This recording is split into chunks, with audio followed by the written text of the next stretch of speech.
Hello and welcome back to Webcast News. Let's get started. And firstly, just on a quick note, in the UK it is Red Nose Day today, aka Comic Relief, which is why I am wearing red. And in the description down below for people from the UK, I've left a link to the Comic Relief webpage so that you can give a donation, and all the money goes to charity, and it is a very good cause. So if you do want to do a donation, check the link out in the description down below. Now going into the news, and first is the sad news of the passing of author Sir Terry Pratchett, who died yesterday aged 66 and had suffered Alzheimer's for 8 years. Sir Terry Pratchett wrote over 70 books, with over 40 of those being in his most famous series, the Discworld novels. Now from a personal view, I have read a couple of the Discworld novels, including the first one, and they are very, very good books. And for those of you who don't know what the Discworld series is, it is a series of novels set on a flat world held up by 4 elephants which are standing on the back of a giant turtle which floats through space. So as you can probably gather, the novels are written in a very humorous way, and it may not be a humour that everyone possesses. It's quite a quirky sense of humour and a different way at looking at life. And at the beginning of this century, Sir Terry Pratchett was the second most read author in Britain, only behind J.K. Rowling. And the character that probably most sums up his sense of humour is, ironically, the character Death from the Discworld series.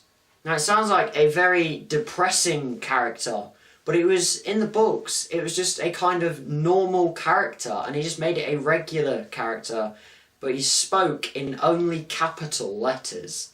And at Sir Terry Pratchett's passing, a tweet was put onto his Twitter account which he shared with another man, and it read, "At last, Sir Terry, we must walk together," in the traditional capital letters of his most famous character, Death.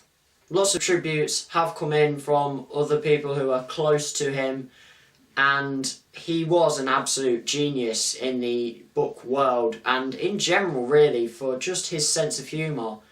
And I suppose the biggest tribute I can pay is that I'm not a very emotional person, but last night when I heard of his passing, I was genuinely saddened.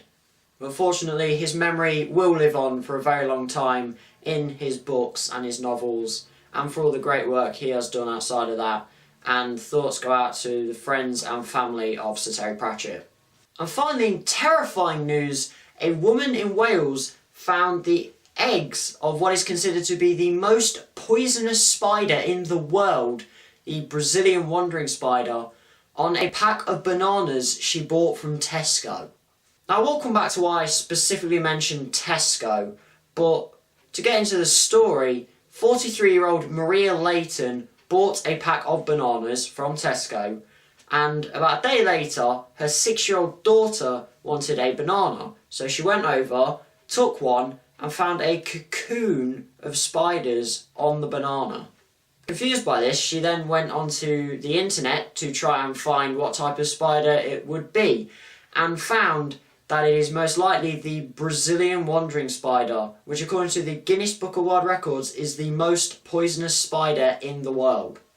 However, her research got cut short because she noticed that the cocoon on the banana was starting to unfold and baby spiders were starting to hatch out, and she then threw the banana into a sealed box in the freezer.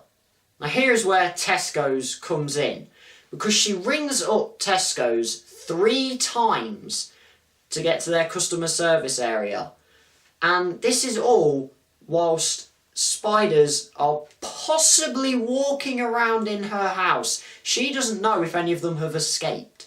Now she rang them 3 times, and all 3 times she just got a response of basically, bring the packaging back with the bananas and we will investigate and give you a refund.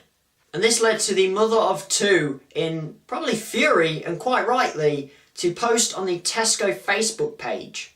"I opened the bag and chucked it in the bin before I spotted this thing. Should I take the bin to the store too and my fruit bowl? Would Tesco like to come round to check whether any baby spiders are in our house?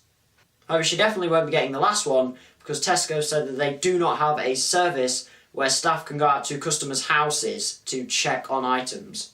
But this is just another case of useless customer service, which is becoming too much of a thing recently. And I don't blame the staff here, because the staff are probably just going off what they are being told by their employers. It's the employers who have got to change their minds, because if something this dangerous is happening from something from your store, surely you've got to be able to make some consideration of a difference and to actually help this person. But on that note, that is the end of today's video. I hope you've liked it. If you have, hit that like button, hit the subscribe button, and as always, thanks for watching.